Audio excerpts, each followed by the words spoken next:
بسم اللہ الرحمن الرحیم الحمدللہ رب العالمین وصلی اللہ علی محمد وآل محمد۔ السلام علیکم ورحمۃ اللہ وبرکاتہ۔ یا علی مدد علیہ الصلاۃ والسلام۔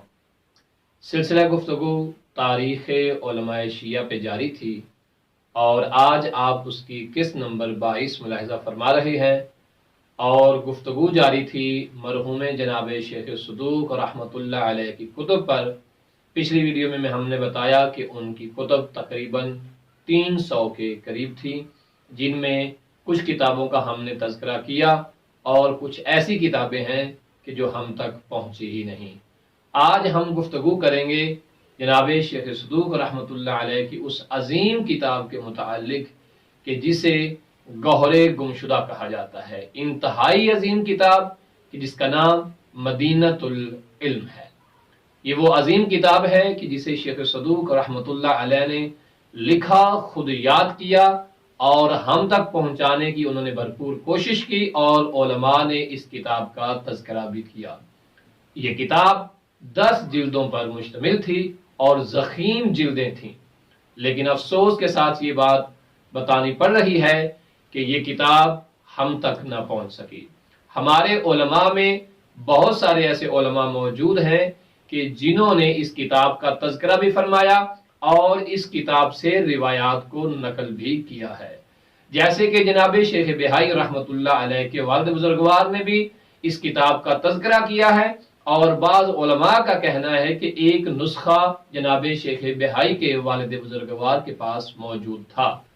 علامہ ہلی رحمۃ اللہ علیہ اور شہیدین کے بعد اس کتاب کا ذکر نہیں ملتا، لیکن شیخ توسی رحمۃ اللہ علیہ اور 4 ہمارے دیگر بزرگ علماء نے جناب شیخ صدوق رحمۃ اللہ علیہ کی اس کتاب کا باقاعدہ تذکرہ کیا ہے، اور اس کتاب کو جناب شیخ صدوق رحمۃ اللہ علیہ کی بہترین تالیف کے طور پر ذکر کیا ہے۔ بہت سارے علماء نے کوشش کی اس کتاب کو تلاش کرنے کی، لیکن یہ کتاب نہ مل سکی، چونکہ بتلایا ہے، اب تمام مومنین کی خدمت میں نقل کیا ہے کہ ہمارے علماء نے نقل کیا ہے کہ شیخ بہائی کے والد بزرگوار تک یہ کتاب پہنچی ہے اور ایک نسخہ ان کے پاس موجود تھا۔ جناب ملا باقر مجلسی رحمۃ اللہ علیہ نے اس کتاب کو تلاش کرنے کی بڑی کوشش کی ہے، حتیٰ کہ انہوں نے اس کتاب کو معلوم کرنے کے لیے، اس کی پڑتال کے لیے، اس کے سراغ کے لیے جناب ملا باقر مجلسی نے بہت سارا مال بھی خرچ کیا، لیکن افسوس کہ شیخ صدوق رحمۃ اللہ علیہ کی یہ ضخیم کتاب نہ مل سکی۔ حتیٰ کہ ہمارے بزرگان فرماتے ہیں کہ ہماری جو حدیث کی بڑی 4 کتابیں ہیں وہ 4 نہیں بلکہ 5 کتابیں تھیں۔ ان میں شیخ بہائی رحمۃ اللہ علیہ کے والد بزرگوار کا یہ قول موجود ہے کہ مذہب شیعہ کی بڑی 5 کتابیں تھیں، اور ان میں ایک کتاب مدینۃ العلم تھی، یعنی پہلی کتاب اصول کافی اور دوسری بڑی حدیث کی کتاب مدینۃ العلم، لیکن افسوس کہ وہ موجود نہیں ہے۔ اس کے بعد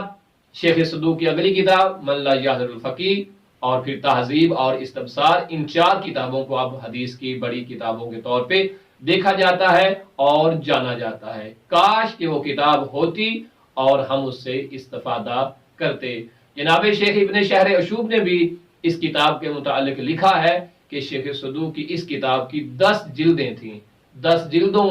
کا بتلانا اس بات کی دلیل ہے کہ یہ بہت بڑی کتاب شیخ صدوق رحمۃ اللہ علیہ نے لکھی تھی، لیکن ہم تک پہنچ نہیں سکی۔ خدا جانے اس کے علاوہ ہمارے بزرگان علماء فقہا براج عظام کی کتنی بڑی بڑی کتابیں ہیں کہ جو ہم تک پہنچ نہ پائی، زمانے کی نظر ہو گئیں، حکومتوں نے لائبریریوں کو جلا دیا، کتابوں کو اٹھا اٹھا کے دریاؤں میں پھینکا گیا کہ کہیں یہ مذہب اہل بیت اگلی نسلوں تک نہ پہنچ سکے، لیکن خدا کی قسم مذہب بھی پہنچا، علماء کی محنتیں بھی پہنچی، لیکن لعنت کے حقدار وہ لوگ بن گئے کہ جنہوں نے ہر زمانے میں آل محمد اور آل محمد کے مذہب کو مٹانے کی کوشش کی۔ آل محمد علیہ السلام کا کردار اور سیرت کل بھی زندہ تھی، آج بھی زندہ ہے، اور انشاءاللہ رہتی دنیا تک زندہ رہے گی۔ صلی اللہ علی محمد و آل محمد۔